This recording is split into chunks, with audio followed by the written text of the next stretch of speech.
Hi guys, welcome back. It is Lupa here.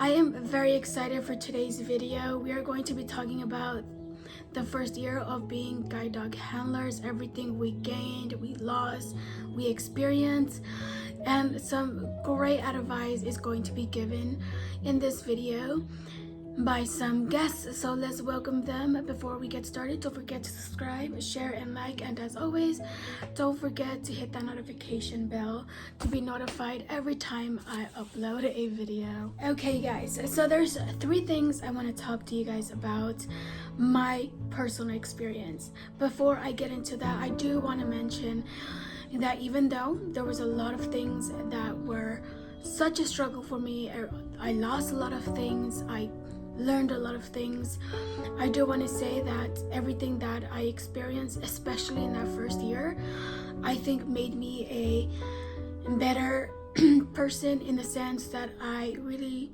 learned how to stand up for myself, how to advocate for my needs, for my team. And I think at the end, now that I've 5 years in, I am so grateful for everything I experienced and that I learned, and I can't wait to see what comes next. So what I am going to talk to you guys about is a bit negative, but I really hope it doesn't scare you guys off from thinking about getting a guide dog or any service dog. So in that first year, I going into getting a guide dog, I should say, I had 110% support. Everyone was positive. Everyone was like, go ahead, it's gonna benefit you, it's gonna be great. Sorry, I have Miss Chair that likes to scream. Yeah, so going in there, I didn't expect the outcome that I would have when I returned from training, which was cut a week short.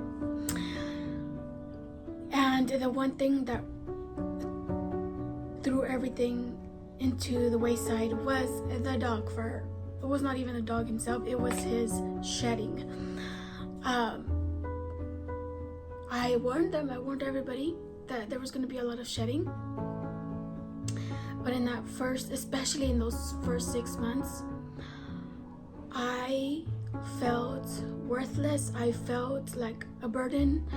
I felt unwanted, because I was lucky enough to have a dog who I bonded with almost immediately, and the longer we were together, the stronger that bond was. So as people were talking smack about having such a big dog that shed, I felt personally attacked. I felt like, wow, like he's an extension of my left arm. I know he's his own creature, I'm my own person, but it feels like I'm being attacked. And in a way I was. At first I didn't know what to say. I literally spent most days crying those first 6 months.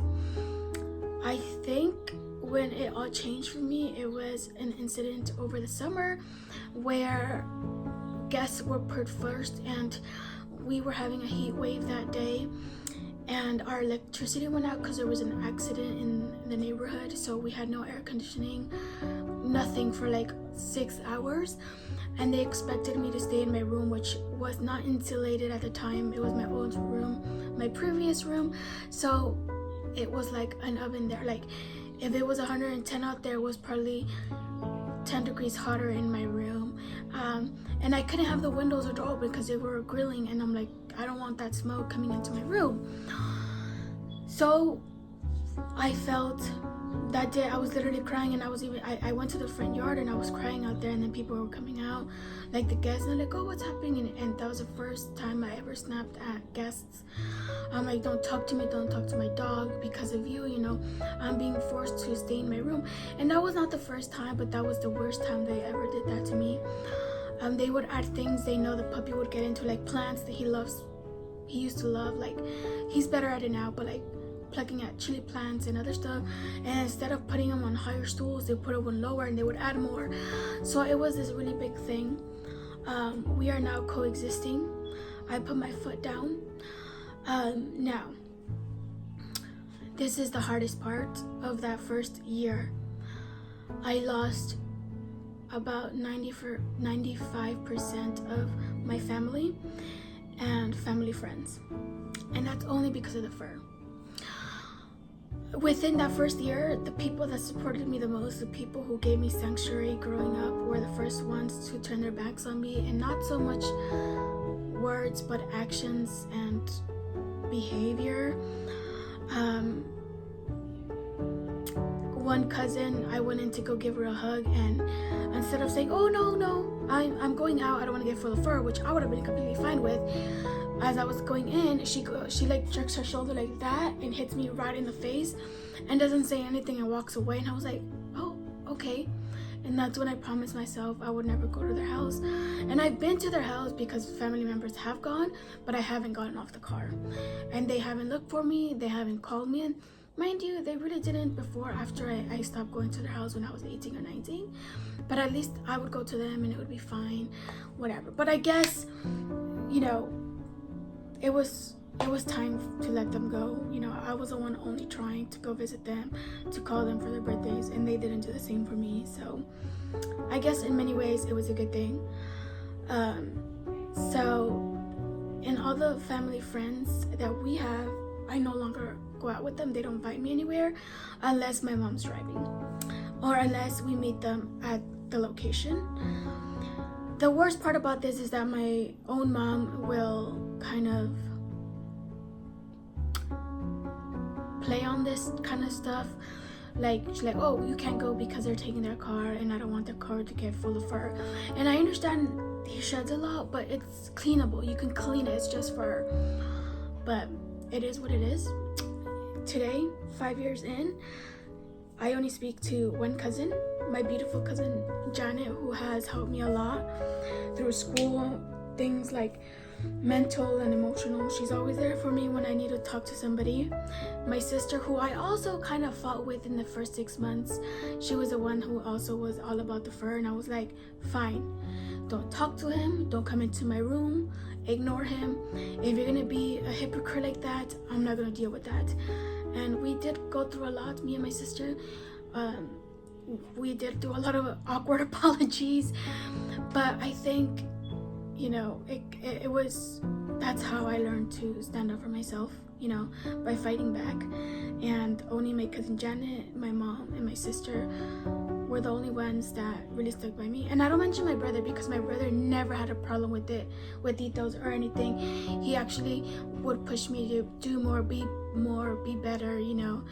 If I had to rework it, he was very patient. He was the only one that, besides my friends like Kimberly, Phil, and all them.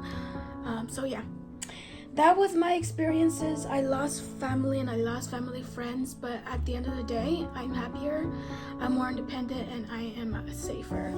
So now let's hear from a friend and let's welcome her to her experience. Hi, my name is Paulina, also known as Shadow Sun online, at TikTok, YouTube, and Instagram. I am here to share my experience as a guide dog user of 10 months. It's something I want to raise awareness about and share more of. So I'm very grateful to Lupe for allowing me to share my journey with my dog. So the two biggest highlights I have are, one, when we were in training, we had to do this night route, and going at night as a blind person is always chaotic and crazy because of the things you have to pay attention to. But in particular, I learned about trust in that night route. I learned what it meant to trust her, what it meant to have that symbiotic relationship where we were working together as a team to navigate blocks in a place we've never been, and also like people and things in the sidewalk, right? Like that's something that takes a lot of communication and teamwork, and that's what I learned, and it was very confidence boosting, it was very freeing, it was something I had never experienced. Similarly, when I took my dog to an area that I've only been to with a cane that has a lot of obstacles in it, I was emotional like I was in training because she learned the route flawlessly, just once and only once. and we were weaving around people and suitcases, and why, I don't know why people ever bring suitcases on the bus, but they do. They were like benches and bus shelters everywhere, and she just did it with such ease, and we just really communicated, and it felt so freeing, and I wouldn't change a thing. It has really just made my life so much better, and I love every second, even when there are times that are tougher. So for my newer handlers out there, I would honestly just say, take your time, have patience with you and your dog, be consistent with everything, every command and everything that you do. Also, keep up your basics. It's okay to go back to basics. It's okay to remember that you're still learning and every situation is different. So keeping up those basic skills will help you in the long run. And remember that your dog has bad days too. So thank you again to Lupe for this amazing opportunity, and I hope everyone has a great day, and wishing all of you great success and the best of luck. Hi everyone, Kim and Zeppelin here. So I'm Kim and then this is Zeppelin. For those of you that cannot see him, he is a male yellow lab with a pinkish brownish nose and brown eyes. He's very cute and very small. His nickname during training was the Pocket Lab. He was just a small, he's just a teeny tiny little guy. He's very cute and very energetic, by the way. But anyways, one of the first things I want to talk about in terms of like the challenges I faced in the first year was that during training, the dog that I matched with, the first dog I matched with, was not the dog I graduated with. For those of you that did or did not already know, Zeppelin is not my first match, which is absolutely fine. It happens, but as a first-time guide dog handler, it took me some time to just adjust to that. I thought that I had done something wrong, and I thought it was my fault. It wasn't, and it wasn't the other dog's fault either. There just was some difficulty with an obstacle that she had to overcome. So that's why I decided to do the dog switch. And then I got Zeppelin. Yeah, he's like looking at me like, oh yeah, you got me.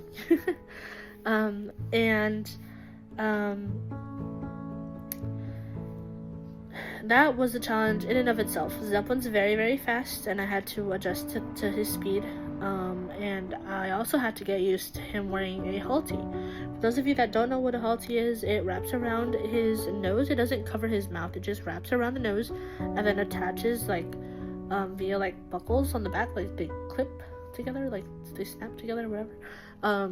And that's what he wears, and it helps with knowing his head movements and just helping him be a little bit more chill, you know.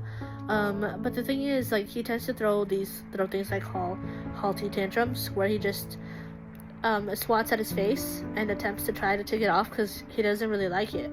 And sometimes when the public sees that he is uncomfortable or doesn't want to wear it anymore, they will say things like, oh, like, you should get that thing off of him, he doesn't like it, or is he even a real service dog, or like, why is he doing that? Is he aggressive?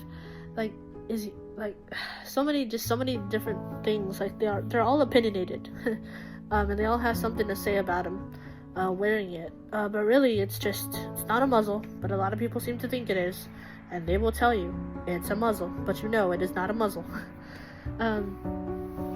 So then that's one of the things that he wears.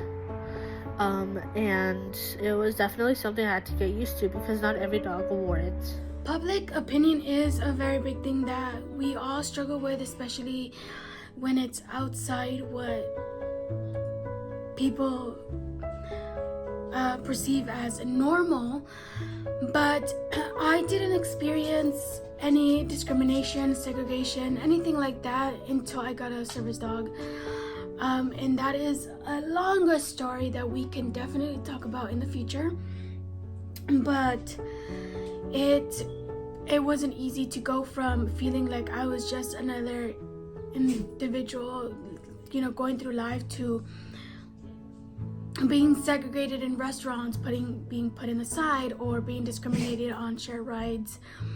And there were many of them, and especially that first year, I did experience a couple of those scary incidences with share rights and segregation in the restaurant. You guys, let's thank Paulina and Kimberly for sharing their experiences and giving us some great advice and educating us on certain gear that guide dog use. I think we're gonna leave it here. I'm so happy we got to do this together, and maybe next time we'll be in person and be able to have a interactive conversations with the three of us. But I think we're gonna leave it here. Once again, thank you for stopping by, and if you guys have your own stories, your own advice, suggestions, we would love to hear them, and we will see you guys on the next one.